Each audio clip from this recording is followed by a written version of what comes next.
প্রিয় লিসেনার্স, এই মুহূর্তে যে স্টোরিটি আমি আপনাদের সাথে শেয়ার করতে যাচ্ছি, ঘটনাটির স্থান আমেরিকার নিউ ইয়র্ক শহরের রনকনকমা। এই রনকনকমাতে একটি জায়গা রয়েছে, সেই জায়গাটির নাম হচ্ছে হানিসাকল পন্ড। একটি পুকুরের নামে বিশাল একটি পার্কের নামকরণ করা হয়েছে। ঘটনাটি যার সাথে ঘটেছে সে আমার খুব কাছের একজন বন্ধু। আমরা একসাথে বিশ্ববিদ্যালয়ে লেখাপড়া করেছি, যার পৈতৃক নিবাস বাংলাদেশের সিলেটে। ওর নাম হচ্ছে রোহান শাহ, যার ভিডিও ইতোমধ্যে আপনারা দেখেছেন, এবং হানিসাকল পন্ডের ভিডিওটাও রোহান শাহ সেখানে গিয়ে আশেপাশের ভিউগুলো আমাদেরকে দেখানোর চেষ্টা করেছে, এবং সেই জায়গাটি সম্পর্কে আপনারা পরিচিত হয়েছেন। এবং ও যে ঘটনাটি শেয়ার করার কথা বলেছিল, এখন সেই ঘটনাটি আমি আপনাদের সাথে বলতে যাচ্ছি। তো কথা না বাড়িয়ে সরাসরি ঘটনাতে চলে যাচ্ছি। রোহান 2020 সালের ফেব্রুয়ারির মাঝামাঝির দিকে আমেরিকাতে পাড়ি জমায়। ওর পরিবার, মা বাবা ভাই বোন সবাই আমেরিকাতে থাকে। ও আমেরিকাতে চলে যায় কারণ তখন অল্প কিছু ফ্লাইট আমেরিকাতে চলাচল করছিল। আমেরিকাতে যাওয়ার পর সে কিন্তু তখন আমেরিকার লকডাউনের মধ্যে পড়ে যায়, কারণ তখন আমেরিকাতে করোনার একটা পিক টাইম চলছিল। এই জন্য শুরুর দিকে সে বাসা থেকে বের হয় না। এক সময় বাসা থেকে সে বের হয়, তার বাসা থেকে হাঁটতে হাঁটতে ওয়াকিং ডিস্টেন্স 7 থেকে 8 মিনিট। সে ওখান থেকে এতটুকু দূরত্বে একটি পার্কের সন্ধান পায়। সে পার্কের নাম হানিসাকল পন্ড। যেহেতু করোনার সময়ে সাধারণ মানুষের আনাগোনা খুব কম ছিল, এই জন্য সে যখন পার্কে যায়, পার্কে যাওয়ার পর সে মানুষের উপস্থিতি খুবই কম পেয়েছে। সে হানিসাকল পন্ডের মধ্যে যাওয়ার সময় ফার্স্টে যে বিষয়টা তার কাছে একটু উইয়ার্ড লাগে, সেটা হচ্ছে যে ঢুকতেই ওইটার যে এন্ট্রান্স বা প্রধান প্রবেশ ফটক, এটি একটি আন্ডারপাসের মতো। আপনারা দেখেছেন ভিডিওতে যে একটি রেল লাইনের নিচ দিয়ে আন্ডারপাস তৈরি করা হয়েছে, এবং সে আন্ডারপাসের শুরু ফ্রন্ট সাইড এবং ভিতরেও অদ্ভুত সমস্ত ছবি আঁকানো। শুরুতে ঢুকতে একটি গা ছমছমে ভাব। ওখানে যাওয়ার পর সে দেখে প্রচুর গাছ কাটা, এবং গাছগুলো মনে হচ্ছে যে হ্যান্ড স যেগুলো আছে, হাতে যেই করাতগুলো চালায়, ইলেকট্রিক করাতগুলো আপনারা দেখেছেন অনেক সময়, যে হাত দিয়ে গাছ কেটে ফেলছে। হাতে এক ধরনের করাত থাকে, হাতে হ্যান্ড চালিত যে করাতগুলো দিয়ে গাছ কাটা যায়, আপনারা অনেক সময় ভিডিওতে দেখেছেন। মনে হচ্ছে সেগুলো দিয়ে গাছ কেটেছে, এবং ছোট ছোট টুকরো করে করে বিভিন্ন জায়গায় রেখে দিয়েছে। কিন্তু গাছ কাটার পরে যে টুকরোগুলো রেখে দিয়েছে, এটা কিন্তু রাখার কথা নয়, এটি নিয়ে যাওয়ার কথা। কিন্তু এখানে রেখে দিয়েছে, অনেক গাছ সেখানে পচে নষ্ট হয়ে যাচ্ছে। কিন্তু অদ্ভুত ব্যাপার হলো, কোনো গাছ অনেক দিন ধরে কেটেছে, গাছ কাটার পরে সেই গাছের অংশগুলো সেটার গুড়ির পাশে রেখে দেওয়া হয়েছে, কিন্তু মাটির সাথে যেই অংশটুকু থাকে গাছ কাটার পরও, ওই শিকড় সহ ওই অংশটি অক্ষত রয়েছে। মনে হচ্ছে এই তো সেদিন মনে হয় কাটা হয়েছে, এমনটা মনে হয়। কিন্তু ওই গাছেরই যে অংশ বিশেষ পাশে পড়ে রয়েছে, সেটি পড়ে পচে নষ্ট হয়ে গেছে দেখে মনে হচ্ছে বছরের পর বছর হয়ে গেছে। কিন্তু তাহলে এই গুড়িটা কেন এখনো অক্ষত রয়েছে? সেটিরও তো পরিবর্তন হওয়ার কথা। সে চিন্তা করেছে যে এমনিতে এরকম হতেও পারে, যেহেতু শিকড় মাটির সাথে রয়েছে, এই কারণে সেটা অক্ষত থাকতেও পারে। প্রথমে ঢোকার পরে এই সমস্ত উইয়ার্ড বিষয়গুলো তার নজরে পড়ে। হানিসাকল পন্ডের একটি পাশে একটি কাঠের পুল রয়েছে। মানুষ যদি যায়, এই কাঠের পুলের উপর দিয়ে হাঁটাহাঁটি করে ওই পুকুর বা হানিসাকল পন্ডের প্রাকৃতিক দৃশ্যটা উপভোগ করার চেষ্টা করে।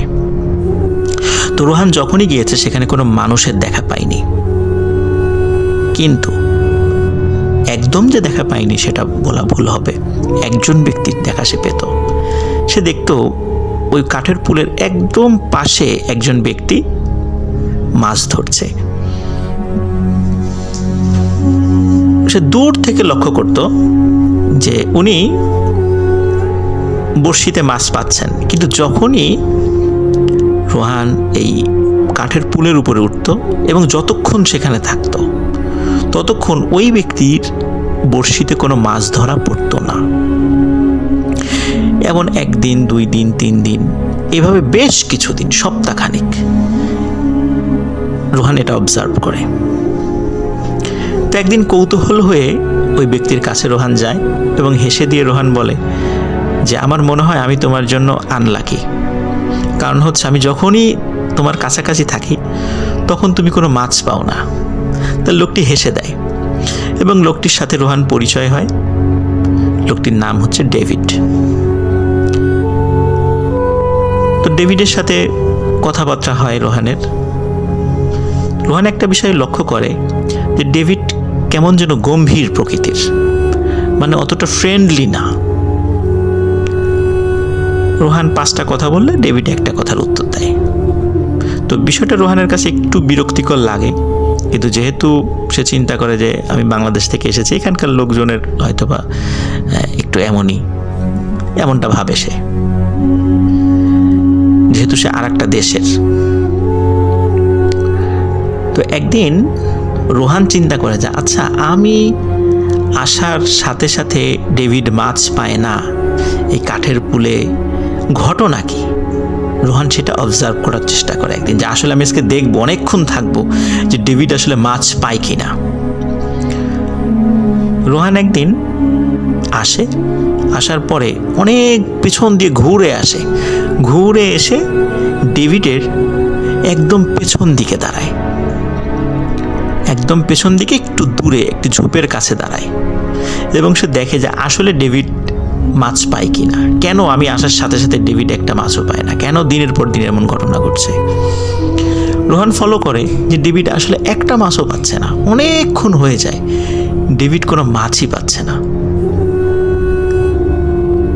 রোহান অপেক্ষার আর না করে চলে যায়, গিয়ে ডেভিডকে বলে কি খবর ডেভিড, তোমার মাছ কতগুলো ধরেছ? তো ডেভিড বলে এই যে দেখো অনেকগুলো মাছ ধরেছি। তো রোহান খেয়াল করে যে তার ঝুড়ি ভর্তি মাছ, এবং মানে মাত্র হয়তো কয়েক মিনিট হয়েছে ধরেছে, সেই মাছগুলো তার ঝুড়ির মধ্যে লাফালাফি করছে। কারণ মাছ কিন্তু 5-7 মিনিটের বেশি বেঁচে থাকার কথা নয়, কিন্তু একদম লাফালাফি করছে। তো ডেভিডকে জিজ্ঞেস করে যে ডেভিড, তুমি এই মাছগুলো কখন ধরেছো? এই যে এই মাত্রই ধরলাম। বলে ওখানে তো বিভিন্ন প্রজাতির মাছ ছিল। বলে এই মাছটা কতক্ষণ আগে ধরেছে? বলে এই যে 10 মিনিট আগে। এই মাছটা কতক্ষণ আগে ধরেছে? বলে এই যে 5 মিনিট আগে। অথচ রোহান কিন্তু অনেকক্ষণ ধরে ফলো করছে যে ডেভিড কোনো মাছ পাচ্ছে না। তাহলে ডেভিড কিভাবে মাছ পেল? রোহানের কাছে বিষয়টা খুবই রহস্যজনক লাগে, মনে হয় একটা রহস্যময় ব্যাপার, কিন্তু ডেভিডকে তখন কিছু বলে না।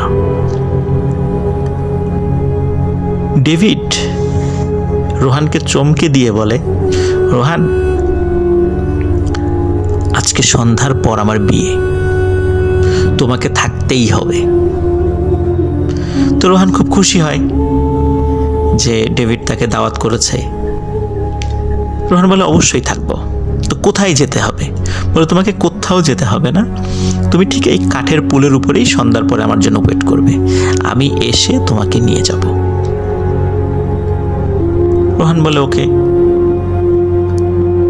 ওই সময় ডেভিডকে বলে, তাহলে তোমার ফোন নাম্বারটা দাও, আমি ফোনে তোমার সাথে কন্ট্যাক্ট করব। তো ডেভিড বলে, আমি তো কোনো মোবাইল ফোন ব্যবহার করি না, তুমি এখানে থেকো, আমি এসে তোমাকে নিয়ে যাব। তো রোহান চিন্তা করে এই যুগেও কেউ ফোন ব্যবহার করে না, এমন হয় নাকি? তারপরেও হতে পারে, এই জন্য রোহান আর বেশি কথা বলে না, বলে আচ্ছা ঠিক আছে, আমি সন্ধ্যার পরে এখানে থাকবো। রোহান বাসায় চলে যায়।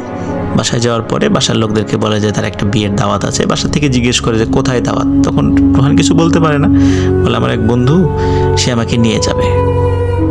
যেহেতু আমেরিকার সিকিউরিটি অনেক ভালো, এই জন্য বাড়ি থেকে অতটা টেনশন করেনি। রোহান সন্ধ্যার পরপরই পার্কে চলে আসে, এসে ওই পুলের উপরে সে বসেছিল, কখন ডেভিড আসবে তাকে ডেকে নিয়ে যাবে। এদিকে অনেকক্ষণ হয়ে যায়, ডেভিডের কোনো খবর নাই। তো রোহান দেখে যে সন্ধ্যার পর এসেছে, প্রায় 2 থেকে 2.5 ঘন্টা পার হয়ে যায়, ডেভিডের কোনো খবর নেই। রোহান চিন্তা করে বিয়ের ব্যস্ততায় ডেভিড হয়তো বা তার কথা ভুলেই গেছে। তারপরেও রোহান চিন্তা করে আরেকটু অপেক্ষা করি দেখি কি হয়। রোহান হঠাৎ করে শুনতে পায় যে পুকুরের মধ্যখান থেকে একটা গোঙানির আওয়াজ। মনে হয় কেউ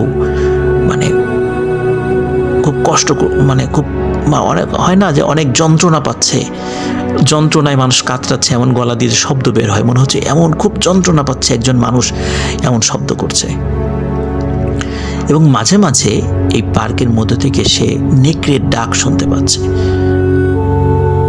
এই পার্কে কিন্তু কোনোভাবেই নেকড়ে থাকার কথা নয়, কারণ এটা যদি ওইভাবে বন্যপ্রাণী থাকতো তাহলে কিন্তু কোনো মানুষের এন্ট্রান্স এখানে দিত না। রোহান আস্তে আস্তে ভয় পেতে থাকে এবং যখন চিন্তা করে যে এখন আমাকে দৌড় দিতে হবে, খুব ভয় পাচ্ছিল। মনে হচ্ছে যে আস্তে আস্তে নেকড়ের ডাকগুলো তার কাছে চলে আসছে এবং সেই গোঙানির আওয়াজটাও আস্তে আস্তে আস্তে আস্তে রোহানের কাছে আসতে থাকে। তখন রোহান সিদ্ধান্ত নেয় সে এখন দৌড় দেবে। যখনই সে দৌড় দিতে যাবে হঠাৎ দেখে যে কাঠের পুলের একটা পাশ থেকে লম্বা আলখেল্লা পরা একজন মানুষ হেঁটে আসছে। তো রোহান একটু সাহস পায় যে হয়তো একজন মানুষ এখানে আসছে, কিন্তু এরপরে চিন্তা করে এত সন্ধ্যার সময় এখন কে আসবে। রোহান ভাবে আসতেও পারে কেউ। যতই কাছে আসছে রোহানের মনে হচ্ছে আরে এটা তো ডেভিড মনে হচ্ছে, সত্যি ডেভিড। কিন্তু এ কি, ডেভিডের পরনে এটা কি? কালো রঙের একটা আলখেল্লা পরা। রোহান খুব অবাক হয়। রোহান ডেভিডকে বলে, ডেভিড তুমি কালো রঙের আলখেল্লা পরেছো কেন? বিয়েতে কি কেউ কালো রঙের আলখেল্লা পরে? ডেভিড গম্ভীর শব্দে জানায়, এটি আমাদের পারিবারিক ঐতিহ্য, আমরা কালো রঙের আলখেল্লা পরেই বিভিন্ন প্রোগ্রামে অ্যাটেন্ড করি। লিসেনের একটা বিষয় বলে নেওয়া ভালো যে আমরা যারা খ্রিস্টিয়ানদের বিবাহ বা অন্ত্যেষ্টিক্রিয়ার অনুষ্ঠান দেখেছি, আমরা দেখেছি যে পাদ্রির চার্চ থেকে শুরু করে যারা এই অনুষ্ঠানে যুক্ত হয় অন্ত্যেষ্টিক্রিয়াতে শেষকৃত্য অনুষ্ঠানে কালো রঙের ড্রেস পরে, আর উৎসবের অনুষ্ঠানগুলোতে সাদা রঙের আলখেল্লা পরে গির্জার যে পুরোহিত যারা আছেন, এবং অন্যান্যরাও ইচ্ছামতো ড্রেস পরে আসার চেষ্টা করে, স্পেশালি সাদা রঙের ড্রেস। তো অনুষ্ঠানে এরকম গির্জার পুরোহিতের মতো কালো রঙের আলখেল্লা পরা দেখে রোহানের মনে একটু সন্দেহ জাগে। কিন্তু সে চিন্তা করে যে আমেরিকাতে বহু দেশের মানুষ আছে, অনেক কালচারের মানুষ আছে, হয়তো বা হতেও পারে এমন কিছু। তো রোহান বলে ঠিক আছে চলো যাই। কোথায় যেতে হবে? বলে যে এইখানেই আমার বিয়ে। রোহান অবাক হয়, এইখানে বিয়ে মানে এখানে বিয়ের জায়গা কোথায়? বলে চলো আমার সাথে, আমি নিয়ে যাচ্ছি। তো রোহান মনে করেছে হয়তো বা এইখানে বলতে বুঝিয়েছে যে এই পার্কের পাশেই কোনো কমিউনিটি সেন্টার বা কোনো বাসায় বিয়ের অনুষ্ঠান হবে, বা এই পার্কের পাশেই কোনো চার্চ রয়েছে, গির্জা রয়েছে, সেখানে বিয়ের অনুষ্ঠান হবে। রোহান ডেভিডের পেছন পেছন হাঁটতে থাকে। রোহান পেছন থেকে ডেভিডকে বিভিন্ন কথা বলতে থাকে। ডেভিড শুধু ইয়েস নো এরকম খালি উত্তর দিতে থাকে, এবং রোহান খেয়াল করে যে কোনোভাবে সে ডেভিডের সাথে হেঁটে পেরে উঠছে না। স্বাভাবিকভাবে আমরা জানি, এরকম গল্প অনেক সময় শুনেছি যে প্যারানর্মাল কোনো বিষয়ের সাথে হেঁটে পারা যায় না, যতই জোরে হাঁটি না কেন তার পিছনে থাকতে হয়। কিন্তু ওই সময় আসলে রোহানের এই সেন্সগুলো কোনো কিছু কাজ করছিল না। রোহান ডেভিডের পিছনে হাঁটতে থাকে। কিছুক্ষণ হাঁটার পরেই সামনে একটি ছোট্ট ডোবার মতো পড়ে। তখন ডেভিড করে কি ডোবার মধ্যে নেমে যায়। তখন রোহান বলে, আরে ডেভিড তুমি কি করো? তুমি এই ড্রেস পরে কেন এই ডোবার মধ্যে নেমে যাচ্ছ? এগুলো ভিজে যাবে তো, আর ডোবার মধ্যে কেন নামছো? তখন ডেভিড বলে, রোহান আসো আমার সাথে আসো। বলে কোথায় যাব? বলে আসো আমার সাথে আসো। রোহান খেয়াল করে ডেভিড আস্তে আস্তে আস্তে আস্তে ওই ডোবার পানিতে ডুবে যাচ্ছে এবং রোহানকে ডাকতে থাকে। রোহান খুব অবাক হয়, কি ব্যাপার, এমন কেন হচ্ছে? এদিকে ডেভিড রোহানের দিকে হাত বাড়িয়ে দেয় এবং কেন যেন মনে হচ্ছিল যে ডেভিডের হাতটা স্বাভাবিক থেকেও বেশ লম্বা, এবং হাত দিয়ে ডাকতে থাকে যে রোহান আসো আসো আমার কাছে আসো। এবং আস্তে আস্তে ডেভিড ওই ডোবার মধ্যে তলিয়ে যেতে থাকে। তখন রোহান বুঝতে পারে সামথিং ইজ রং, এটা স্বাভাবিক নয়। তখন রোহান উল্টো দিকে ঘুরে ঊর্ধ্বশ্বাসে দৌড় দেয়। দৌড় দিতে গিয়ে রোহান হঠাৎ একটা জিনিস আবিষ্কার করে যে রোহানের সামনে থেকে ট্রেন আসছে। রোহান বলে সে চিন্তা করে যে আমি মনে হয় ট্রেনের লাইনের উপরে চলে এসেছি, এখনই দুর্ঘটনা ঘটবে। তো রোহান কিং কর্তব্য বিমূঢ় হয়ে পড়ে যে এখন আর বাঁচার কোনো আশা নাই, আমি ট্রেনের সামনে চলে এসেছি, আর ডানে বায়ে সরতে পারবো না। কিন্তু রোহানের একটাবারের জন্য মাথায় আসে নাই যে ট্রেন লাইনটা কিন্তু অনেক দূরে, সে এইখানে ট্রেন কোথা থেকে দেখবে? ট্রেন লাইনটা আরও পাশে, অনেক দূরে বলতে আরও পাশে, পার্কের একদম ভেতরে কিন্তু ট্রেনের লাইন না, কিন্তু রোহান কিন্তু তখন পার্কের মধ্যে অবস্থান করছে। ট্রেন লাইনটা কিন্তু ইতোমধ্যে আপনারা দেখেছেন রিসেন্টের ভিডিওতে। তো রোহান দেখে ট্রেন আসছে, ট্রেনের আলো তার মুখে পড়ছে। তো প্রচণ্ড আলোর ঝলকানিতে রোহান সেন্সলেস হয়ে পড়ে। রোহান জানে না কতক্ষণ সে সেন্সলেস হয়েছিল। যখন সেন্স ফেরে তখন রোহান দেখে যে এই পার্কের মধ্যে অসংখ্য মানুষ, সবাই বেশ লম্বা লম্বা, কালো আলখেল্লা পরা।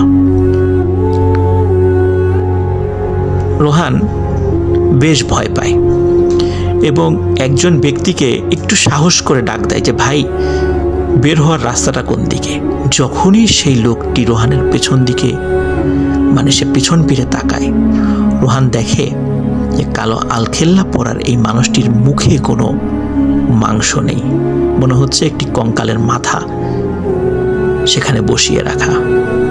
রোহান এই দৃশ্য দেখে ভয়ঙ্কর জোরে এক চিৎকার দেয় এবং সে যেদিকে পারছে দৌড়ানো শুরু করে। দূরে আলোর যেই ল্যাম্পপোস্টগুলো ছিল অনেক দূরে, সেই ল্যাম্পপোস্টকে সামনে রেখে সে দৌড়ানো শুরু করে। কিন্তু সে চিন্তা করে আমি শুধু সোজা যাব, ডানে বায়ে যাব না।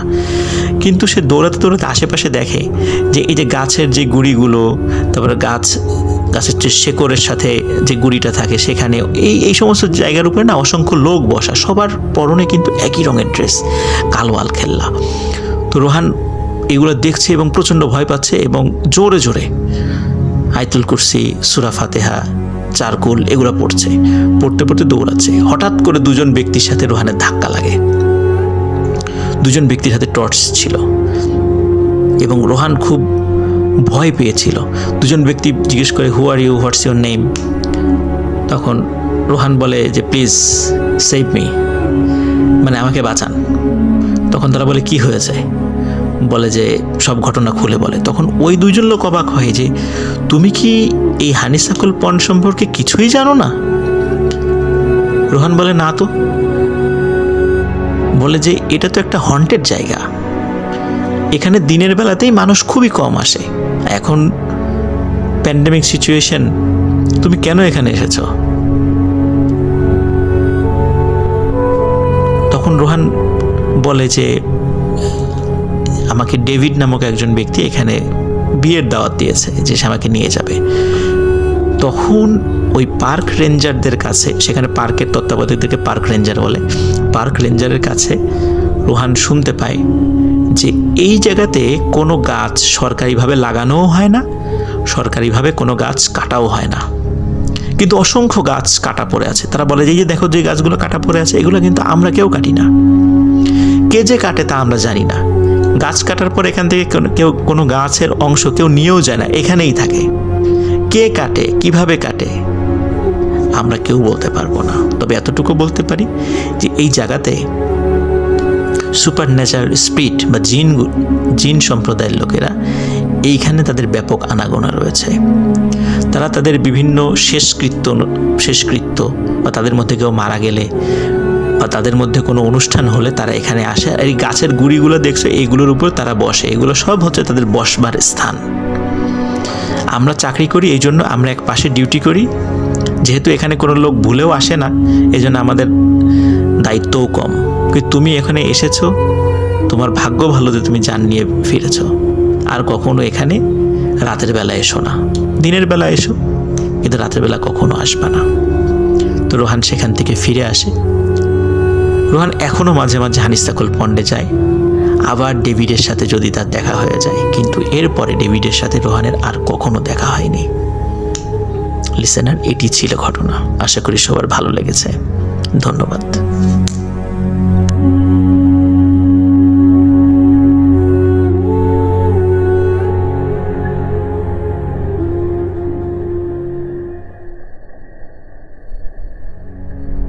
আসসালামু আলাইকুম রাসেল ভাই, আমি গোলাম রবি, ফুড.com-এর লিসেনারদের সেবা নিয়োজিত একজন সদস্য। অনেকদিন ধরে ঘটনা পাঠানো হয় না, কিছুটা ব্যস্ততার কারণে। আমি কন্টেন্ট মেকিং এবং অফিসিয়াল কাজ নিয়ে একটু বেশি বিজি থাকি, তাই এই সময়টা হয়ে ওঠে না। কন্টেন্ট মেকিং বলতে ফুড.com-এর কন্টেন্ট। আজ একটু সময় পেলাম, তাই রেকর্ডিংটা করে ফেললাম। আসলে নয়েজ ফ্রি পরিবেশ এটাও একটা কারণ। যাই হোক, কথা না বাড়িয়ে চলে যাচ্ছি ঘটনায়। ঘটনাটি বগুড়া জেলার কোনো এক গ্রামে, আজ থেকে 15-20 বছর আগের। ওটা শেয়ার করেছে আমার বন্ধু ইয়াসিন। ঘটনাটি ঘটেছিল ওর সাথেই। ও এমনিতে ঢাকা থাকতো, তো বাড়িতে মাঝে মাঝে ছুটির সময় যেত। একটা বট গাছ ছিল ওদের বাড়ি থেকে কিছু দূরে। ওই গাছটিকে ঘিরে রয়েছে অনেক লোককথা, বাস্তব অভিজ্ঞতাও কারো কম নয়। গাছটির পাশে ছিল একটা বড় বিল, যেখানে প্রচুর মাছ পাওয়া যেত তখনকার সময়ে। ইয়াসিন একদিন ওই বিলে বড়শি পেতেছিল। গ্রামে একরকম বড়শি আছে না, যে পানিতে ফেলে রেখে সুতার গিট দিয়ে আবার সেই সুতার সাথে বড়শি যোগ করা হয়, এইরকম বড়শি। তো সন্ধ্যার দিকে ওই বড়শি ফেলে ওর চাচাতো ভাই সাইফুলকে নিয়ে এরপর বাড়িতে ফিরে যায়। এরপর সন্ধ্যা পার হয়ে রাত হয়। রাতে ইয়াসিনের হঠাৎ ঘুম ভেঙে যায় দরজায় কড়া নাড়ার শব্দে। দরজা খুলে ইয়াসিন দেখলো সাইফুল একটু দূরে দাঁড়িয়ে আছে। ইয়াসিন অনুভব করলো বাইরে অনেক আলো, তো ভাবলো সকাল হয়ে গেছে। মনে করলো বড়শি পাতা আছে, আজকে অনেক মাছ পাওয়া যাবে। খুব এক্সাইটমেন্ট কাজ করলো ওর মাঝে। সাইফুলকে বললো, চল সাইফুল, তাড়াতাড়ি যাই। ওরা তাড়াহুড়ো করে ওই বট গাছের দিকে রওনা করলো। কিছু সময় হাঁটার পরে ওই বট গাছের কাছে পৌঁছালো। চারিদিকে কোনো মানুষজন নেই, শুধু ওরা দুইজন। ইয়াসিন মাঝে মধ্যে এটা ওটা প্রশ্ন করে সাইফুলকে, কিন্তু সাইফুল কোনো রেসপন্স করছিল না, শুধু হো হা এই টাইপের অ্যান্সার দিয়ে যাচ্ছিল। তো ওরা বড়শি তুলল। বড়শিতে ভালো মাছও পড়েছিল। ইয়াসিন একটা বেশি বিরক্ত লাগছিল, কারণ সাইফুল ওকে কোনো রকম সাপোর্ট দিচ্ছিল না। তো এক পর্যায়ে রাগ হয়ে ইয়াসিন সাইফুলকে বলে, কিরে তুই হেল্প করছিস না? তুই এরকম তো ছিলি না কোনো সময়, আয় একটু নিচে নাম। কথাগুলো বড়শি তুলতে তুলতে বলল ইয়াসিন। কোনো রেসপন্স নাই। এবার যে বট গাছের নিচে দাঁড়িয়েছিল সেখানে তাকালো, কাউকে দেখতে পেল। কয়েকবার সাইফুল সাইফুল বলে ডাকলো, কিন্তু কোনো সাড়া নেই। ইয়াসিন ফিল করলো গায়ের কাছ থেকে কেমন যেন একটা ঠান্ডা বাতাস বয়ে গেল। ওর গা কাটা দিয়ে উঠল। ওর আবার সাহস ছিল ভালোই। এবার বাড়ির উদ্দেশ্যে রওনা করলো, কারণ সবকিছু কেমন অস্বাভাবিক লাগতেছে। যত বাড়ির কাছাকাছি আগাচ্ছিল ততই আলো কমে আসতেছে। ঘরের দরজায় কড়া নাড়ছিল ইয়াসিন, কিন্তু কেউ খুলছে না। এবার একটু জোরে ডাকতেছিল মা মা করে, আর কড়া নাড়তেছিল। মা দরজা খুললো চোখ মুছতে মুছতে। মায়ের হাতে কুপি। মা, তুমি দিনের বেলা কুপি নিয়ে আসছো কেন? আর দরজা খুলতে এত কেন সময় লাগে তোমার? ইয়াসিনের মুখের দিকে ফ্যাল ফ্যাল করে তাকিয়েছে। কি হয়েছে তোর বাবা? এত রাতে কই গিয়েছিলি? কি বলো পাগলের মতো, রাত কই দেখলা? আমি রাস্তার কাছে যে বট গাছ আছে ওইখানে বড়শি পেতেছিলাম, মাছ তুলতে গিয়েছিলাম। একটু পিছনে তাকাতো বাবা। বাবা তুই ঠিক আছিস তো? ইয়াসিনের মাথায় বাজ পড়ল। এসব কি বলছো মা? চারিদিকে অন্ধকার, এখন রাত। তাড়াহুড়ো করে ঘরের মধ্যে ঢুকলে ইয়াসিন, আর দ্রুত দরজা বন্ধ করে দিল। ইয়াসিন দেয়াল ঘড়ির দিকে তাকালো। 2টা। মা, এটা কি রাত 2টা? মা হাসূচক সম্মতি দিল। ওর মনে হলো যেন ঘুরে পড়ে যায়। এত কিছু করে বাইরে থেকে আসছে, কত দূরে গিয়েছিল, কোনো আলো ছাড়া, অথচ বাইরে এখন ঘুটঘুটে অন্ধকার। আর তখন ওর কাছে মনে হচ্ছিল কোনো আলোর সমস্যা নেই, সব কিছু ঠিক আছে। মাছের ঝুড়িটা কি করছে তার কোনো হুঁশ নেই। মা, আমাকে ধরো, আমি বিছানায় যাব। মা ওকে বিছানা পর্যন্ত নিয়ে যায়, মাথায় বালিশ দিয়ে দেয়। প্রচণ্ড জ্বর আসে, সাথে সাথে শরীর কাঁপতে থাকে। মাকে জিজ্ঞেস করে, মা আমি যে বের হয়েছি তুমি দেখোনি? আমার সাথে সাইফুলও গিয়েছিল, ও কোথায় চলে গেছে জানি না। কিন্তু কেমন যেন মা আমার প্রশ্নের রেসপন্স করছিল না। মা ওকে চুপ করে ঘুমিয়ে যাওয়ার জন্য বলে ঘুমা, সকালে দেখা যাবে। ওর মায়েরও প্রচণ্ড ভয় করতে থাকে, কারণ সে জানে ইয়াসিনের দাদার ঘটনা। প্রায় 30-40 বছর আগে ওর দাদা গিয়েছিল ওই বটগাছের ওখানে। ওখানে কেউ দিনে বা রাতে গেলে কোনো সমস্যা হয় না, কিন্তু কেউ যদি গাছের ডাল ভাঙে তাহলেই সর্বনাশ।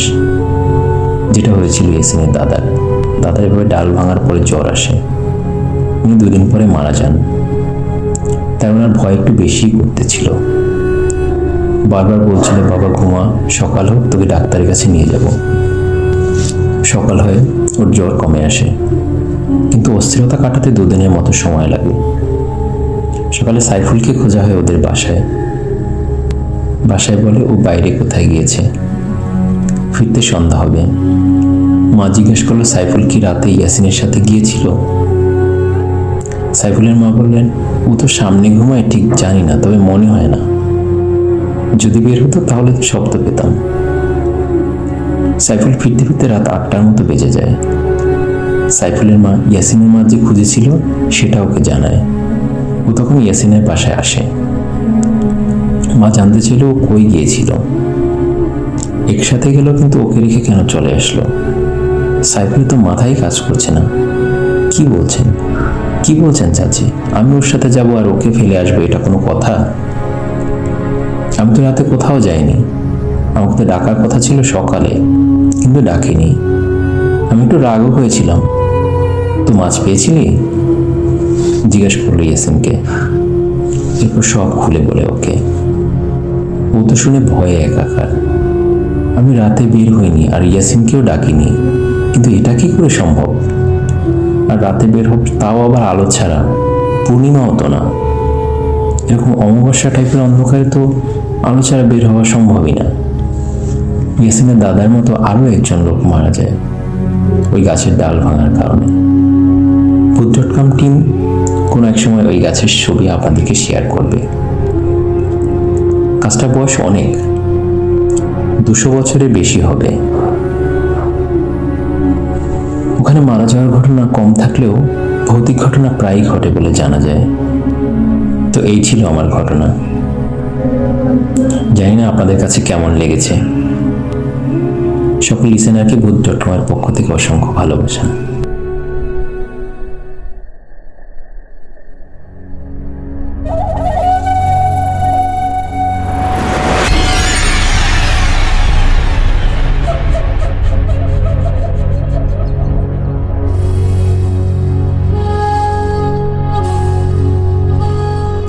লিসেনার্স, এই মুহূর্তে যে ঘটনাটি আমি আপনাদেরকে শেয়ার করতে যাচ্ছি, ঘটনাটি আমাকে পাঠিয়েছে আমাদের খুলনার লিসেনার সৈকত। ইতোপূর্বেও আমাদেরকে খুলনার বেশ কিছু লোমহর্ষক ঘটনা পাঠিয়েছিল, যেটা আমার মাধ্যমে আপনারা শুনতে পেয়েছেন।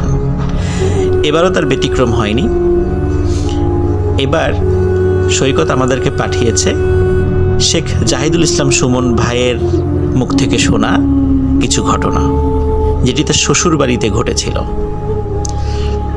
জাহিদুল ইসলাম সুমন ভাই কিছুদিন আগেও একটি ঘটনা পাঠিয়েছিলেন, যেটি তার বাসায় ঘটেছিল এবং সেই বাড়ির ভিডিও সহ আমাদেরকে দিয়েছিলেন। ইতিমধ্যে আপনারা সেটা দেখেছেন।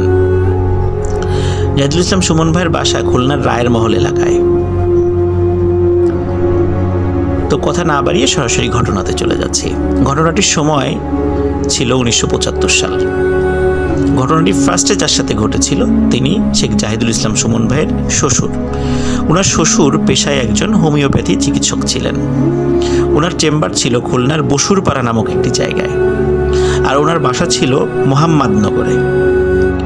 প্রতিদিন রাত 10টা থেকে 10:30টার দিকে উনি চেম্বার বন্ধ করে বাসায় ফিরে আসতেন। বাসায় ফিরে আসার সময় একটি ছোট্ট ব্রিজ পার হতে হতো, এটিকে গল্লামারি ব্রিজ বলে। ওই সময়তেই ওর ওই ব্রিজটির বয়স ছিল প্রায় 100 বছর। ব্রিজ কেন্দ্রিক ছোটোখাটো ঘটনা হওয়ার হামেশাই মানুষের সাথে ঘটত, কিন্তু জাহিদুল ইসলাম সুমন ভাইয়ের শ্বশুরের সাথে কখনো ঘটেনি, যার কারণে উনি সেগুলো তেমন কোনো পাত্তা দিতেন না। কোনো একদিন উনি চেম্বার বন্ধ করতে যাবেন, হঠাৎ একটা ইমার্জেন্সি রুগীর খবর আসে। উনি তাড়াহুড়া করে চেম্বারটা খোলা রেখে সে রুগীর বাড়িতে চলে যান। তো সে রুগীর বাড়িটি বসুরপাড়া থেকে একটু ভেতর দিকে ছিল। তো রুগীর ওষুধপত্র দিয়ে আবার উনি চেম্বারে ফিরে আসেন এবং চেম্বার বন্ধ করতে করতে প্রায় রাত 1টা বেজে যায়। রাস্তায় কেউ ছিল না তখন। ওনার কাছে ছিল একটি সাইকেল, এমনকি টর্চ লাইট, যেটি নিয়ে উনি প্রতিদিন আসা যাওয়া করতেন। তো সেদিনও ওই রাতের বেলা উনি সাইকেল এবং টর্চ লাইট নিয়ে ফিরছিলেন। উনি যখন গল্লামারি ব্রিজের কাছে আসেন এবং ব্রিজের দিকে উনি সাইকেল চালিয়ে উঠতে থাকেন, তখন ওনার হঠাৎ মনে হয় ওনার শরীরটা আস্তে আস্তে অবশ হয়ে যাচ্ছে, উনি আর সাইকেল চালাতে পারছেন না। উনি ভাবেন হয়তোবা যেহেতু সাইকেল নিয়ে উঁচুতে উঠছেন, ওনার শরীরের প্রেশার পড়ছে, শক্তি বেশি লাগছে, এই জন্য এমন মনে হচ্ছে। উনি সাইকেল থেকে নেমে যান এবং সাইকেল ঠেলে আস্তে আস্তে ব্রিজের উপর ওঠেন। ব্রিজের উপর উঠেই উনি হঠাৎ একটি ভয়ঙ্কর দৃশ্য দেখে স্তম্ভিত হয়ে যান। উনি দেখেন ব্রিজের ঠিক অপর পাশে প্রায় 30 থেকে 40 ফুট লম্বা দানবাকৃতির মানুষের মতো কিছু একটি দাঁড়িয়ে আছে এবং তার দিকে বড় বড় চোখ করে তাকিয়ে আছে। চাঁদের আলো ছিল, যার কারণে সেটা স্পষ্ট বুঝতে পারছিলেন। সুমন ভাইয়ের শ্বশুর ওই জায়গা থেকে পেছন দিকে ঘুরে আবার সাইকেল চালিয়ে চলে আসার চেষ্টা করতে থাকেন, কিন্তু উনি সেটা করতে পারেননি, কারণ ওনার মনে হচ্ছিল ওনার সমস্ত শরীর অবশ হয়ে গেছে এবং উনি একদম স্টিল দাঁড়িয়েছিলেন সেখানে, কোনোভাবেই এক চুল পরিমাণ নড়তে পারছিলেন না। ওদিকে ওই ভয়ঙ্কর দানবাকৃতির প্রাণীটি, সে নিজেও কোনো কথা বলছে না সুমন ভাই শ্বশুরের সাথে, সে ওখান থেকে সরছেও না, নড়ছেও না, শুধু সুমন ভাই শ্বশুরের দিকে তাকিয়ে আছে। বেশ খানিকক্ষণ পর সুমন ভাইয়ের শ্বশুর সেন্সলেস হয়ে যান। সকালে উনি আবিষ্কার করেন নিজেকে তার বাসায়, কারণ উনি ডাক্তার হওয়ার সুবাদে এলাকার অনেকেই তাকে চিনতেন এবং তিনি অজ্ঞান হওয়ার পর সকালবেলা মানুষ তাকে উদ্ধার করে বাসায় দিয়ে আসে। এই ঘটনার পরে উনি দীর্ঘদিন অসুস্থ ছিলেন, অনেক ডাক্তার কবিরাজ দেখিয়েছিলেন, সুস্থ হননি। পরবর্তীতে ভালো একজন হুজুরের ঝাড়ফুঁকে উনি সুস্থ হন। এরপরে দীর্ঘদিন ওনার সাথে তেমন কোনো ঘটনা ঘটেনি। লিসেনার, এখন আসি জাহিদুল ইসলাম সুমন ভাইয়ের শ্যালক আলামিন ভাইয়ের ঘটনায়, কারণ এই ঘটনাগুলো একটি আরেকটির সাথে অঙ্গাঙ্গিভাবে জড়িত। আলামিন ভাই খুব সুন্দর বাঁশি বাজান। উনি বাসা থেকে নির্জন জায়গায় বসে বাঁশি বাজাতে পছন্দ করতেন। বাসায় উনি তেমন বাঁশি বাজানোর চেষ্টা করতেন না। রাতের বেলা খাওয়া দাওয়ার পরে উনি নির্জন স্থানে চলে যেতেন এবং ওনার প্রিয় একটি জায়গা ছিল আন্দিরঘাট নামক একটি জায়গায়, যেটি বয়রা এবং রায়ের মহলের মাঝামাঝিতে অবস্থিত। আন্দিরঘাটের পাশেই একটি ছোট পুকুরের মতো আছে এবং পুকুরের ওই পাশেই রয়েছে শ্মশান। ওই জায়গাটা নিরিবিলি হওয়ার কারণে আলামিন ভাই উনি সেখানে বাঁশি বাজাতে পছন্দ করতেন। ঘটনাটি যখন ঘটে সেটা হচ্ছিল 2005 সালের দিকে। উনি রাতের বেলা বসে বসে বাঁশি বাজাচ্ছিলেন, কিন্তু আসলে ওনার খেয়াল ছিল না ওই দিন ছিল অমাবস্যা। উনি নিজের মনে বাঁশি বাজাচ্ছিলেন। হঠাৎ উনি পানির মধ্যে এক ধরনের খলখল আওয়াজ ওনার কানে ভেসে আসে। উনি ভালো করে লক্ষ্য করেন এবং শুনতে পান যে পানির মধ্যে কিছু একটা নড়ছে এবং সেটি মাছ না, অন্য কিছু, এবং নাকি সুরে হেসে ওঠে। তো সুমন ভাই প্রথমে চিন্তা করে এটা হয়তো বা তার শুনতে ভুল হচ্ছে, কিন্তু পরে ভালো করে খেয়াল করেন না, আসলেই এটি হাসির শব্দ, নাকি সুরে হাসছে। আলামিন ভাই উনি চিন্তা করেন যে এটা কি হতে পারে, কারণ উনি ছিলেন খুব সাহসী। আমি সরি, একটু আগে সুমন ভাই বলে ফেলেছি, আসলে আলামিন ভাই হবে। তো আলামিন ভাই খুব সাহসী ছিলেন। উনি বিভিন্ন জায়গায় রাতের বেলা একা একা বসে বাঁশি বাজাতেন, একা একা চলাফেরা করতেন, কখনো ওনার ভয় লাগে না। কিন্তু ওই দিন ওনার সমস্ত শরীরে একটু ঝাঁকুনি দেয়। ঝাঁকুনি দেওয়ার পরে ওনার শরীরে খুব ঠান্ডা অনুভূত হতে থাকে। উনি সেই দিন খুব ভয় পেয়েছিলেন। উনি আর সেখানে দেরি করেন না, উনি দ্রুত বাঁশি বাজানো বন্ধ করে বাসার দিকে ফিরে আসতে থাকেন। উনি যখন হেঁটে আসছিলেন আন্দিরঘাট থেকে, তখন ওনার মনে হচ্ছিল ওনার পেছনে কেউ একজন হেঁটে হেঁটে আসছে, কিন্তু উনি যখনই পেছন দিকে তাকান উনি কাউকে দেখতে পান না। এরকম একাধিকবার যখন মনে হচ্ছে যে পেছনে কেউ আসছে, কিন্তু তাকালে উনি কাউকে দেখতে পাননি। উনি বাড়িতে চলে আসেন। বাড়িতে আসার পরেও যখন উনি বাড়িতে ঢোকেন, ওনার মন স্পষ্ট উনি বুঝতে পারেন যে কিছু একটা জিনিস ওনার সাথে হেঁটে হেঁটে এসে ওনার বাড়িতেও ঢুকে পড়ে। উনি দ্রুত গোসল করে শুয়ে পড়েন। এরপরে কিছুদিন তেমন কোনো সমস্যা হয়নি। এই ঘটনার মাসখানেক পরে একটি ঘটনা ঘটে। সেটি আলামিন ভাইয়ের বাবা মানে জাহিদুল ইসলাম সুমন ভাইয়ের শ্বশুরের সাথে। উনি তাহাজ্জুদের নামাজ পড়তেন। তাহাজ্জুদের নামাজ পড়ার জন্য একদিন ওঠেন। ওঠার পর উনি যখন কলপারে যাবেন অজু করার জন্য, তো ওনার রুমের থেকে একটু পাশেই ছিল ওনার শাশুড়ির ঘর, মানে সুমন ভাইয়ের নানি শাশুড়ির ঘর আর কি। ঘরের মধ্যে ডিম লাইট জ্বলছিল। তো হঠাৎ মনে হয় যে ওনার শাশুড়ির খাটের পাশে বসে কেউ একজন ওনার শরীরে হাত বুলাচ্ছে। তো উনি চিন্তা করেন কে এটা। তো উনি আস্তে আস্তে ওই ঘরের জানালার দিকে এগিয়ে যান। এগিয়ে যাওয়ার পর উনি বলেন যে কে। তখন ওনার দেখা একটি কালো রঙের ছায়ামূর্তি তার শাশুড়ির শরীরে হাত বুলানো বন্ধ করে আস্তে আস্তে জানালার দিকে এগিয়ে আসে। তখন উনি দেখেন যে এটির শরীরের আকৃতিটা মানুষের মতো, কিন্তু মাথাটা বিড়ালের মতো। এই দৃশ্য দেখার সাথে সাথে উনি চিৎকার দিয়ে ওখানে সেন্সলেস হয়ে পড়ে যান। বাড়ির সবাই জেগে ওঠে। তাকে জিজ্ঞাসা করা হয় যে কি দেখেছে।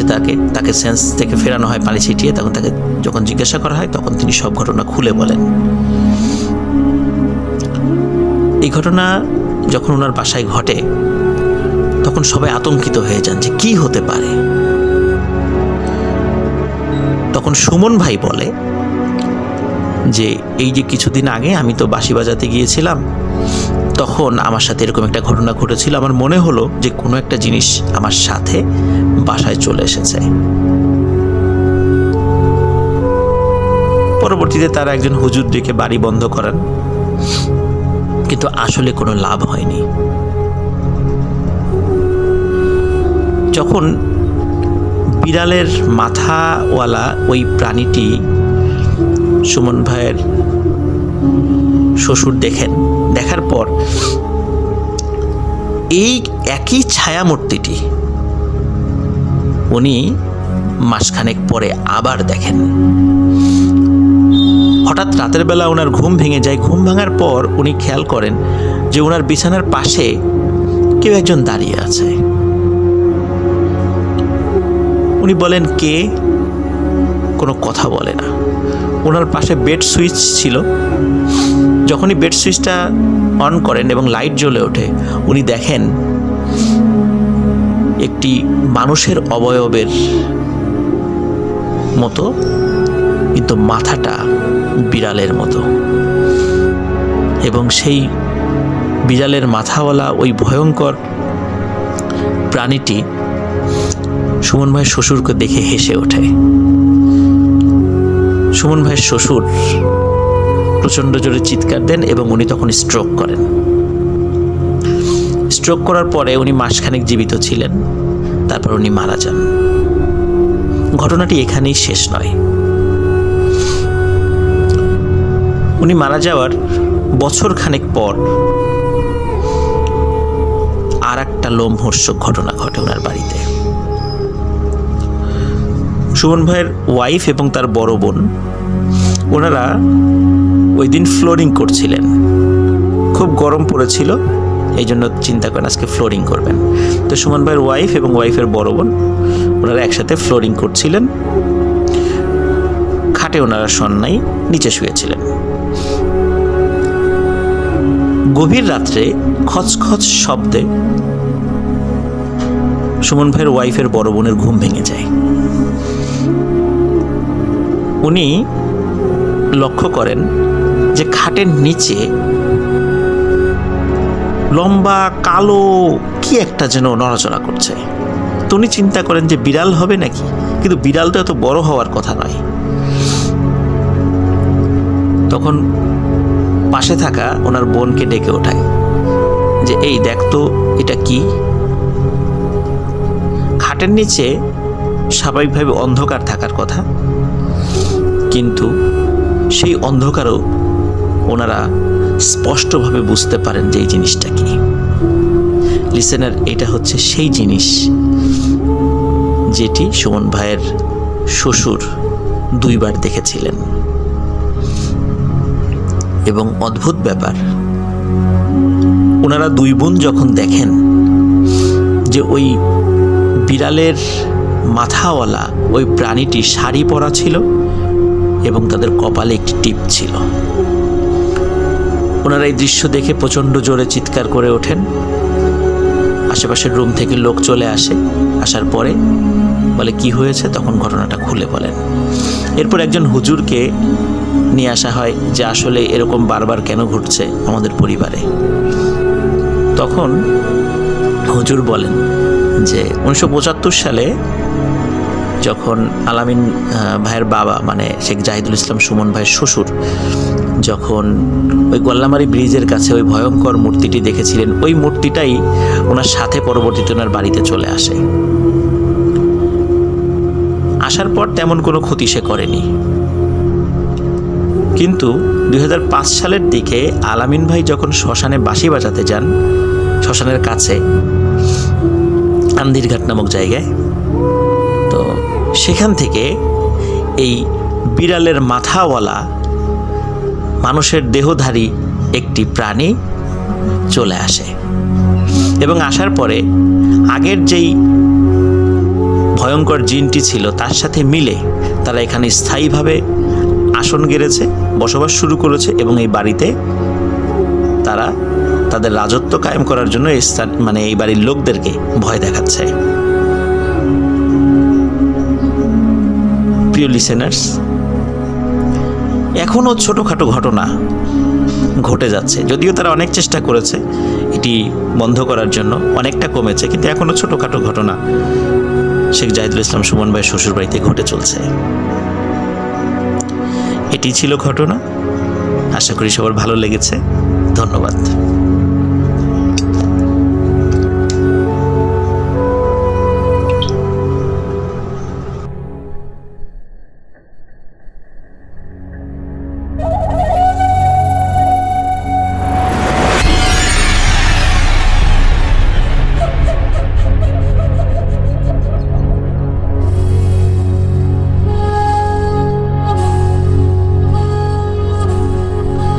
আসসালামু আলাইকুম প্রিয় লিসেনার্স, এই মুহূর্তে আমি যেই ঘটনাটি শেয়ার করতে যাচ্ছি, ঘটনাটি যার সাথে ঘটেছে তিনি আমাদের পুরান ঢাকার ওয়ারিতে বসবাসকারী রোমানা আপুর সাথে। ঘটনাটি যখন ঘটে তখন তিনি বাংলাদেশে ছিলেন না, তখন তিনি ছিলেন আমেরিকাতে। তো আমেরিকাতে ঘটে যাওয়া এই ঘটনাটি আমি এখন আপনাদের সাথে শেয়ার করতে যাচ্ছি। উনি আমাকে যেভাবে বলেছেন আমি ঠিক সেভাবেই বলার চেষ্টা করছি। আমেরিকাতে উনি টানা 1 যুগ বসবাস করেছিলেন, পরবর্তীতে বাংলাদেশে এসেছিলেন, আবার গিয়েছেন। 1999 সালে আমেরিকার আটলান্টা অঙ্গরাজ্যের ডুলুথ সিটির গুইনেট কাউন্টিতে উনি একটি বাড়ি কেনেন। উনি এবং ওনার হাজব্যান্ড বাড়িটার লোকেশন, সৌন্দর্য দেখে অনেক পছন্দ করেন। বাড়িটার সম্পর্কে একটু বর্ণনা না দিলেই নয়। বাড়িটি ছিল একটি টিলার উপরে, চারিদিকে অসংখ্য সুন্দর সুন্দর গাছ ছিল। আরও মজার বিষয় হলো, পাহাড়ি বেশ কিছু হরিণ জাতীয় প্রাণী প্রায়ই বাড়ির সামনে দিয়ে হাঁটাহাঁটি করত, যার কারণে এই বাড়িটি ছিল অসাধারণ রকমের সুন্দর। ওনারা যখন বাড়িটি কেনার সময় জানতে পারেন বাড়িটিতে একটা চাইনিজ ফ্যামিলি বসবাস করত। তারা বাড়িটি ছেড়ে দিয়ে চলে যান। তারা কেন চলে যান সে সম্পর্কে যখন তথ্য নেন, জানতে পারে তাদের বদলিজনিত কারণে তারা এই এলাকা ছেড়ে চলে যাচ্ছেন। তাই এই বিষয় নিয়ে আসলে তাদের কোনো কৌতূহল আর সৃষ্টি হয়নি। বাড়িতে রোমানা আপুর পরিবার যখন প্রবেশ করে তখন প্রথমেই তাদের কাছে একটু ব্যতিক্রম লাগে। সেটা হচ্ছে, বাড়িতে ঢোকার পরপরই সেই বাড়ির ভেতরকার ইন্টেরিয়র যে কালার এবং অদ্ভুত রকমের এক ধরনের স্মেল পায়, যেটা তারা এই স্মেলটা এবং কালারগুলোর সাথে তারা অতটা পরিচিত ছিল না। যার কারণে স্বাভাবিকভাবেই উনি ওনার হাজব্যান্ডের সাথে পরামর্শ করে ইন্টেরিয়র যে কালার এটা চেঞ্জ করে ফেলেন, যার ফলে আগে এক ধরনের একটা স্মেল বা একটা গন্ধ আসতো সেটাও পরিবর্তিত হয়ে যায়, একদম স্বাভাবিক হয়ে যায়। 1999 সালে ওনারা এই বাড়িটি কেনেন। বাড়িটি কেনার পর একটানা প্রায় 4 বছর কোনো সমস্যা হয়নি, একদম স্বাভাবিক এবং অসাধারণ রকমের সুন্দর বাসা ছিল। উনি, ওনার হাজব্যান্ড এবং ওনার সন্তানরা খুব ভালোভাবেই সেখানে বসবাস করছিলেন। ওনার দ্বিতীয় সন্তান নাম ফারেজ মোহাম্মদ। তার বয়স যখন 1 বছর হয় তখন থেকেই কিছু অদ্ভুত ঘটনা তাদের চোখের সামনে ভেসে ওঠে এবং তারা উপলব্ধি করতে থাকেন। লিসেনার্স, এখন সেই ঘটনাগুলি আমি আপনাদের সামনে উপস্থাপন করতে যাচ্ছি।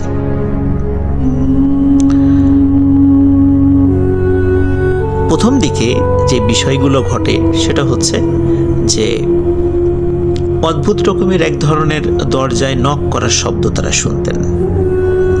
তো এমনই একটি বিষয় রোমানা আপু ফলো করেন, সেটা আমি আপনাদেরকে এখন শোনাতে চাচ্ছি। সেটা হচ্ছে যে রোমানা আপু যেই রুমটাতে থাকতেন তার হাজব্যান্ডের সাথে, এটি ছিল দোতলাতে, এবং দোতলাতে রুমটা এমন যে নিচতলাতে মেইন এন্ট্রান্সে যদি কেউ আসে এবং দরজায় নক করে বা কলিং বেল টেপে তাকে দেখা যায়, দোতলা থেকে জানালা দিয়ে তাকে স্পষ্টভাবে দেখা যায়। একদিন রাতে হঠাৎ করে দরজায় নক করার শব্দ হচ্ছে।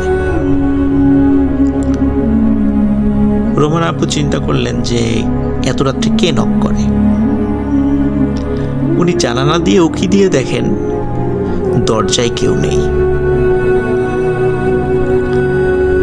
উনি অবাক হন, কি ব্যাপার, আমি স্পষ্ট দরজায় নক করার শব্দ শুনছি, এবং শুধু উনি একা শুনছেন না, ওনার হাজবেন্ডও সেটা শুনছেন।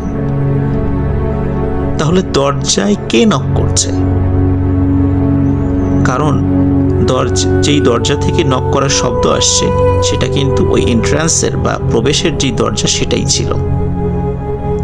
ওনারা খুবই অবাক হন, কি ব্যাপার, এমনটা কেন হচ্ছে। প্রথম দিন চিন্তা করেছেন এটা হয়তো বা তাদের ভুল হতে পারে। এমন ঘটনা মাঝে মাঝেই ঘটত। আরো অদ্ভুত ব্যাপার হলো, দরজাতে কিন্তু কলিং বেল ছিল, কিন্তু কলিং বেল কখনো কেউ বাজাতো না, শুধু মধ্যরাত্রে এসে দরজায় ঠক ঠক ঠক ঠক শব্দ করত। এই ঘটনা দিয়ে ওই বাড়িতে বিভিন্ন ঘটনার সূত্রপাত হয়। এরপরে চলে যাচ্ছি আরেকটি অদ্ভুত ঘটনায়। একদিন রোমানা আপু এবং ওনার হাজব্যান্ড কোনো কারণে বাইরে গিয়েছিলেন এবং ফিরে আসতে আসতে একটু দেরি হয়ে যায়, রাত হয়ে যায়। তো ওনারা বিশ্রাম নেবেন। রোমানা আপু উনি ফ্রেশ হওয়ার জন্য যখন ওয়াশরুমের দিকে যাচ্ছিলেন, হঠাৎ ওয়াশরুমের পাশের একটি জানালার দিকে তার চোখ পড়ে। উনি দেখেন অদ্ভুত আকৃতির একটি প্রাণীর মাথা সেখানে দেখা যাচ্ছে। এটি যে নির্দিষ্ট কোন প্রাণী উনি বলতে পারছিলেন না। এটি বেড়াল এবং বাঘ, এই দুটো প্রাণীর চেহারার সাথে মিল রয়েছে এমন একটি প্রাণী। এই প্রাণীটি তার দিকে তাকিয়েই খুবই অদ্ভুত শব্দে গর্জন করে ওঠে, এবং এই ধরনের গর্জন উনি আগে কখনো শোনেননি। কোনো বিড়াল বা বাঘের এই ধরনের ডাক হয় না। তো উনি চিন্তা করেছিলেন যে এই ঘটনা কি এই শব্দটা কি আমার একার সাথেই ঘটলো। এই ভয়ঙ্কর শব্দ হওয়ার সাথে সাথে ওনার হাজবেন্ডও দৌড়ে সেখানে চলে আসেন, যে কি ব্যাপার, এরকম শব্দ করলো কে। তখন হঠাৎ করে আর একটা শব্দ ওনারা শুনতে পান, সেটা হচ্ছে কে যেন ওনাদের বাড়ির কার্নিশ বেয়ে ধূপধাপ শব্দ করে নেমে যাচ্ছে। ওনার হাজব্যান্ড টর্চ নিয়ে বাইরে বের হন এবং অদ্ভুত একটি কালো ছায়া দেখতে পান, যেটি অন্ধকারের মধ্যে মিলিয়ে যায়। আবছা আলোতে উনি দেখতে পেয়েছিলেন সেটা। এই ঘটনার পরে ওনারা ধরে নিয়েছিলেন এটা হয়তো বা কোনো প্রাণী হবে, যার কারণে তারা এই ঘটনাটিকে সেভাবে গুরুত্ব দেননি। এবার আসি আরেকটি অদ্ভুত ঘটনায়। রোমানাপুর 1 বছর বয়সী ছেলে ফারেজ মোহাম্মদ, তাকে যখন খাবার খাওয়ানোর চেষ্টা করতেন, তো উনি খাবার খাওয়ানোর সময় একটি অদ্ভুত ব্যাপার খেয়াল করতেন। সেটি হচ্ছে খাবার খাওয়ানোর সময় এই ফারেজ মোহাম্মদ ওনার দিকে মনে হতো যে ওনার দিকে তাকিয়ে খুব আনন্দ উচ্ছ্বাস প্রকাশ করছে এবং হাসাহাসি করছে। কিন্তু রোমানা আপু খুব ভালো করে খেয়াল করে দেখতেন ফারেজ মোহাম্মদ খাওয়ার সময় তার মায়ের দিকে, মানে রোমানা আপুর দিকে আসলে তাকায় না। সে তাকায় রোমানা আপুর পাশে পেছন দিকে। রোমানা আপু লক্ষ্য করেন যে ফারেজ মোহাম্মদ তার পেছনে থাকা কোনো একটি ছায়াকে বা ছায়ামূর্তিকে দেখে সে হাসে, তার সাথে খেলা করে। মনে হচ্ছে যে দূরে তাকে দেখে সে খুব আনন্দ প্রকাশ করছে, খিলখিলিয়ে হাসছে। উনি এটা খুবই অবাক হন যে কি ব্যাপার, আমার দিকে তাকিয়ে হাসছে না, অথচ আমার পেছন দিকে তাকিয়ে হাসছে। উনি কি এটা ঠিক দেখছেন না ভুল দেখছেন? উনি একাধিকবার এই বিষয়টা এক্সপেরিমেন্ট করেছেন, কিন্তু বারবারই মনে হয়েছে যে ওনার ছেলে ফারেজ মোহাম্মদ সে তার পিছন দিকে থাকা কোনো একটি অবয়ব দেখে সে অত্যন্ত খুশি হয় এবং হাসাহাসি করে। একদিন ওনার মেয়ে, মানে রোমানা আপুর মেয়ে, তিনি এসে রোমানা আপুকে বলছেন যে মা, তুমি যখন নামাজ পড়ো, নামাজের সময় আমি তোমার পেছনে একজন দাদুকে দাঁড়িয়ে থাকতে দেখি, বড় আলখেল্লা পরা একজন দাদু। রোমানা আপু বিষয়টা একটু সিরিয়াসলি নেন যে আসলে এখানে কি হচ্ছে, বিষয়টি বোঝার চেষ্টা করেন। উনি এতটুকু বুঝতে পারেন এখানে প্যারানর্মাল কিছু বিষয় তো অবশ্যই হচ্ছে, কিন্তু আসলে একদিকে যেমন ভয়াবহ কিছু বিষয়, আর একদিকে আশা জাগা নিয়ে কিছু বিষয়। ওনার সবসময় মনে হতো যে কোনো একটি বিষয় ওনাকে ক্ষতি করার চেষ্টা করছে, কিন্তু আর একটি জিনিস সেই ক্ষতি থেকে তাদেরকে বাঁচানোর চেষ্টা করছে। এটি আরও নিশ্চিত হন আরেকটি ঘটনা ঘটার পরে। ওনারা একটি অ্যাকোরিয়ামে মাছ পালতেন, মাছটির নাম রাখেন প্রিমা। এই মাছটি তার ছেলে ফারেজ মোহাম্মদের খুব প্রিয় ছিল। সাধারণত যেই ফিশ বলে মাছটি রাখতেন, কিছুদিন পর পর মাছটি একটি বড় বালতিতে পানির মধ্যে রেখে ফিশ বোলটি পরিষ্কার করতেন। একদিন উনি ওই মাছটির ফিশ বোল পরিষ্কার করার জন্য মাছটিকে একটি বড় বালতির মধ্যে রাখেন এবং ফিশ বোলটি পরিষ্কার করার জন্য কিছু পাউডার দিয়ে ভিজিয়ে রেখে উনি, ওনার হাজবেন্ড এবং ওনার বাচ্চাদেরকে নিয়ে উনি বাজারে যান। চিন্তা করেন যে ফিরে এসে ফিশ বোলটি পরিষ্কার করে মাছটি আবার জায়গায় রাখবেন। বাজার থেকে ফিরে ওনার ঘরে যে এন্ট্রান্স, মানে প্রবেশ দরজা, সেই দরজা দিয়ে ঢুকে প্রথমেই পড়ে হচ্ছে ফর্মাল ডাইনিং। এই ফর্মাল ডাইনিংয়ের পরেই রয়েছে কিচেন, আর এই কিচেনেই উনি এই মাছটি রেখে গিয়েছিলেন। উনি এসে দেখেন কিচেনের ওই বালতির মধ্যে মাছটি নেই। উনি খুব অবাক হন, কী ব্যাপার, এখানে তো কোনো বিড়াল আসার কথা না, কোনো প্রাণী এসে মাছটি খেয়ে যাওয়ার কথা নয়, তাহলে মাছটি কোথায় গেল?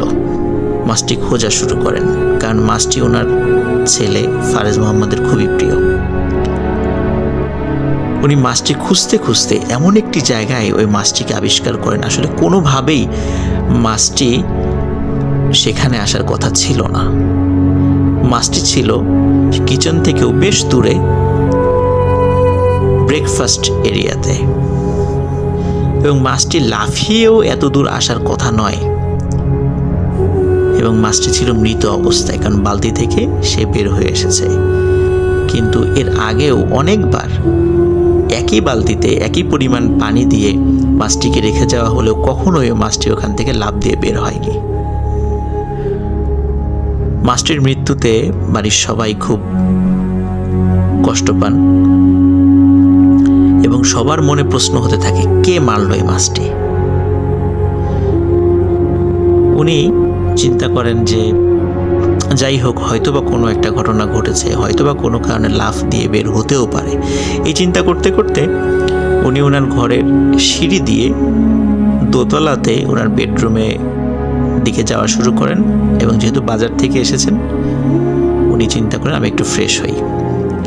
উনি যখনই সিঁড়ি দিয়ে দোতলার বেডরুমের দিকে গিয়েছেন, হঠাৎ উনি দেখেন ওনার দরজার ঠিক সামনে লম্বা কালো একটি ঘন ছায়া দাঁড়িয়ে আছে, যে ছায়াটি ছিল একটি মানুষের আকৃতির। উনি যখনই ওই দরজার সামনে ছায়ামূর্তিটিকে দেখেছেন, জাস্ট কয়েক সেকেন্ডের জন্য মনে হলো ওই ছায়ামূর্তিটি গভীর দৃষ্টি দিয়ে তার দিকে তাকিয়ে আছে, এবং কয়েক সেকেন্ডের মধ্যে ছায়ামূর্তিটি লাফ দিয়ে জানালা থেকে বের হয়ে যায়। উনি সাথে সাথে নিচে চলে আসেন, নিচে এসে পরিবারের সকলকে এই ঘটনাটি খুলে বলেন। যেই ছায়ামূর্তিটি সে দেখেছে। তখন তারা নিশ্চিত হন এই বাড়িতে আসলে ওনারা একা নন, এই বাড়িতে আরো দুজন আছে,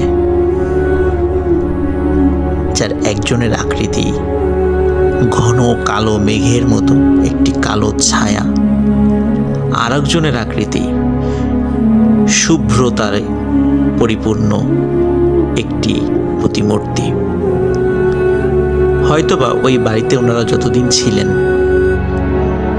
ওই কালো ছায়ামূর্তির বিপরীতে ওই শুভ্র প্রতিমূর্তিটা লড়াই করে তাদেরকে হেফাজত করেছে। ওনারা ওই বাড়িতে তারপরেও আরও বেশ কিছুদিন ছিলেন। পরবর্তীতে ওই বাড়িটি বিক্রি করে দিয়ে ওনারা আর একটা অ্যাপার্টমেন্টে ওঠেন, কারণ প্রতিনিয়তই এই ধরনের ভয়াবহ ঘটনা যেহেতু ওনাদের সাথে ঘটতে থাকে, এই কারণে ওনারা আসলে ওই বাড়িতে থাকাটা ওয়াইজ ডিসিশন মনে করেননি। লিসেনার, আপনারা একবার ভাবুন যে আপনার বাড়িতে দরজায় নক করছে, অথচ আপনি জানালা দিয়ে দেখছেন দরজায় কেউ নেই। চাইলে কলিং বেল বাজাতে পারতো, কিন্তু কলিং বেল বাজাচ্ছে না, দরজাতে নক করছে ঠক ঠক ঠক ঠক, কিন্তু আপনি দেখতে পাচ্ছেন ভেতর থেকেই যে দরজায় কেউ নেই। এমনই বিভিন্ন ঘটনার সাক্ষী রোমানা। আমেরিকার আটলান্টার ডুলুথ সিটির গুইনেট কাউন্টিতে থাকা ওনার বাড়ির এই ঘটনাটি ভূত.com লিসেনারদের জন্য উনি আমাদের সাথে শেয়ার করেছেন। অসংখ্য ধন্যবাদ রোমানা আপুকে, অসংখ্য ধন্যবাদ লিসেনারদেরকে যারা ধৈর্য ধরে এই ঘটনাটি শুনেছেন। আশা করি সবার ভালো লেগেছে। ভালো থাকবেন, সুস্থ থাকবেন। আসসালামু আলাইকুম।